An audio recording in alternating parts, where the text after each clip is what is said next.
রাজশাহীর পুঠিয়ার ঝলমলিয়া বাজারে ট্রাক চাপা পড়ে মারা গেছেন 4 জন, আহত হয়েছেন আরও কয়েকজন। প্রত্যক্ষদর্শীরা জানান, সকাল 8টার দিকে নিয়ন্ত্রণ হারিয়ে ট্রাকটি ঢুকে পড়ে রাস্তার উপর বসে থাকা একটি পাইকারি বাজারে।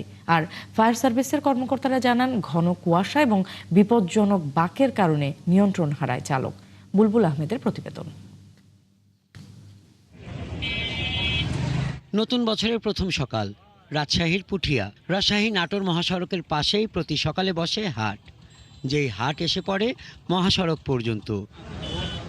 সকাল 8টার দিকে রাজশাহী থেকে নাটোরগামী একটি বালুবাহী ট্রাক নিয়ন্ত্রণ হারায়। মহাসড়কে উঠে আসা হাট পিষে দিয়ে ট্রাক ঢুকে পড়ে ঝলমলিয়া বাজারে। ঘটনাস্থলেই নিহত হয় 4 জন, আহত হয় কয়েকজন।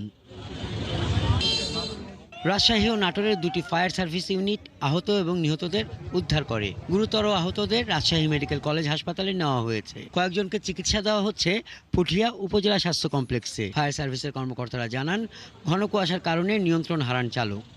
আওয়াজ হয়, তখন তাকায় দেখি একটা ডাম ট্রাক, বালু ভর্তি ডাম ট্রাক তার নিয়ন্ত্রণ হারা ফেলা কলাহাটার মধ্যে ঢুকায় দেয়। তো তাকায় দেখি কলা আর মানুষ হাওয়াতে উঠতেছে। মারি দেওয়ার পরে এমন গতি বাড়াইছে, সেই গতি খালি অমর অমর শব্দ হচ্ছে।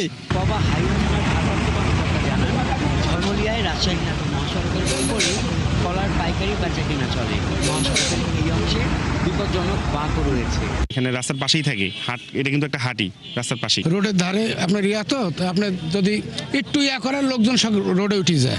এখন এটা তো যাবে, দুর্ঘটনা তো ঘটবে, রিস্ক নিয়ে তো অনেকে ব্যবসা করে। আমার উত্তরে জায়গা, খাস জায়গা পড়ে আছে।